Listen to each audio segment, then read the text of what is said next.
감정 반영의 이점과 방법. 감정 반영의 이점과 방법에 대해서 살펴보도록 하겠습니다. 감정의 반영이라는 것은 예를 들면 당신은 아이들을 돌보지 않는 남편이 화가 났군요 라고 해서 이렇게 군요, 이랬구나, 이랬군요 하면서 감정을 읽어주는 것을 말을 하죠. 그래서 당신은 늦게까지 일하고 싶지 않다고 사장에게 말하게 되어 기쁜가 보군요.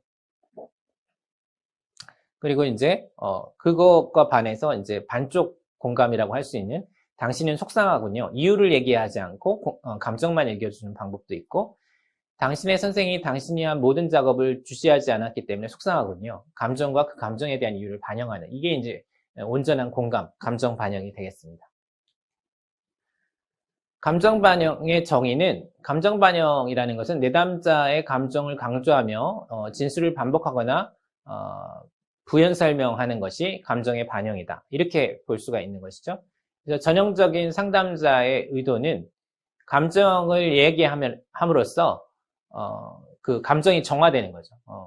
카타르시스를 경험하고 감정이 명료화되고 또 새로운 희망을 가지게 되고 이런 것들을 할 수 있도록 도와주는 것이 감정 반영의 목표이고 의도이다. 이렇게 볼 수 있는 거고요. 감정 반영에 도움이 되는 단서는 일단은 경청을 해야 되고 가장 눈에 띄는 감정을 포착해서 그것에 대해서 반영을 해주는 것이 중요하다. 이렇게 얘기를 하고 있습니다. 그리고 가능한 내담자의 반응에 있어서는 감정 반영에 이어서 상담자의 감정 반영에 의해서 감정 반응을 더하는 것, 그리고 부정적인 생각이나 행동을 얘기하는 것, 좀 감정에 대해서 명료화된 반응을 하는 것, 이런 것들이 감정 반응에 대한 반응으로서 나올 수가 있다. 이렇게 볼 수가 있습니다. 감정 반영의 이점은, 감정 반영은 내담자가 자신의 내적 경험을 좀 더 탐색할 수 있도록 도와주기 위한 가장 이상적인 개입이 됩니다. 그래서 내담자는 종종 감정 반영을 경험했을 때 그 자신을 수용하는 그런 경험을 하게 된다. 이렇게 얘기를 하는 거고요. 반영적 경청을 하게 되면은 내담자가 정말로 무엇을 느끼는지 다시 한번 생각하게 되고 그것을 정확하게 알아차릴 수 있게 되는 이런 이점이 있다. 이렇게 말을 할 수 있는 거죠. 그래서 내담자는 똑같은 상황에서 똑같은 사람에 대해서도 여러 가지 다양한 감정을 느낄 수 있기 때문에 그 상황마다 감정을 반영을 해주면 되게 깊이 자신을 이해하는 데 도움을 받을 수 있다. 이렇게 얘기할 수가 있습니다.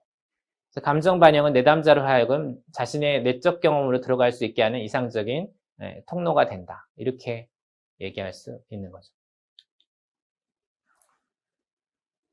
자신의 감정을 모르는 내담자에게는 이 감정 반영을 유용하게 사용함으로써 자신의 감정을 알아차릴 수 있도록 도와줄 수가 있고요.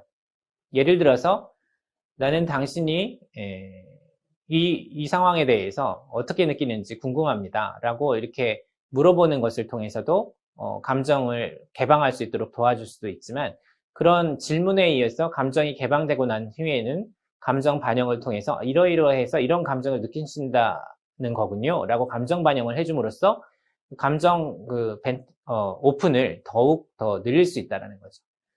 그래서 상담자는 자신이 감정을 다루는 것을 두려워하지 않는다는 것을, 이런 감정을 묻고 감정을 반영을 하는 걸 통해서 이렇게 전달을 할 수가 있게 되고요. 상담자는 이런 감정을 다루는 것이 친숙하다는 것을 이런 개입을 통해서 내담자에게 전달을 하게 됩니다. 이런 과정들이 매우 중요하다. 이렇게 얘기를 할 수 있는 거죠.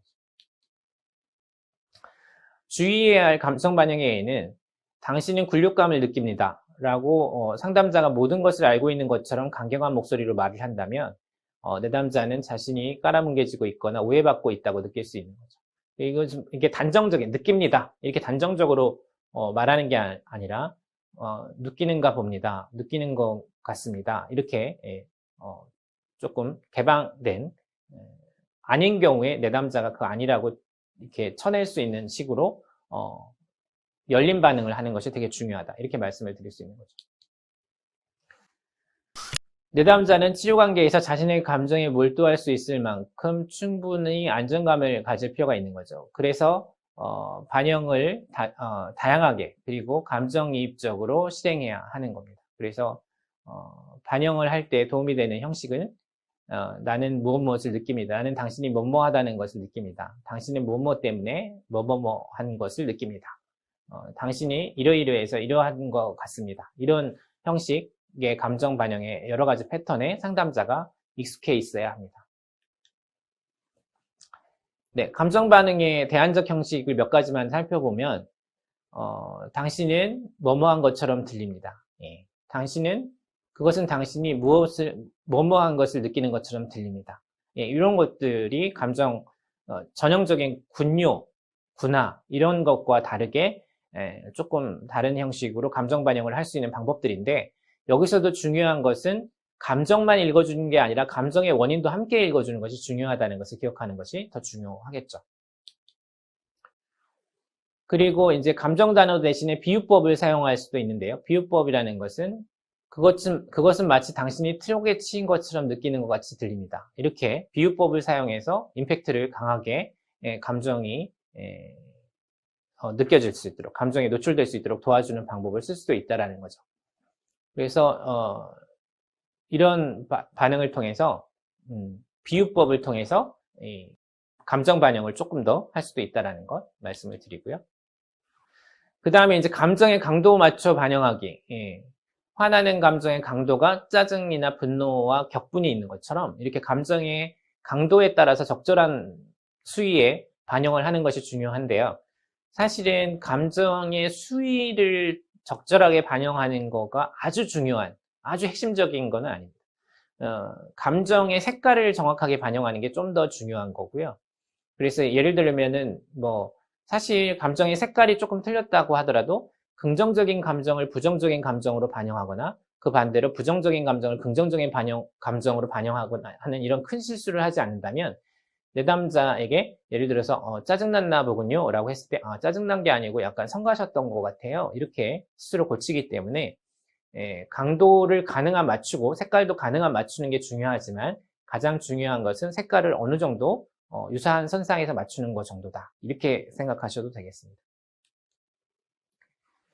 감정 반영의 출처에 있어서는 어떨 때 감정 반영을 하느냐. 자신의 감정에 대한 내담자의 표현이 가장 확실한 출처가 될 것이고요.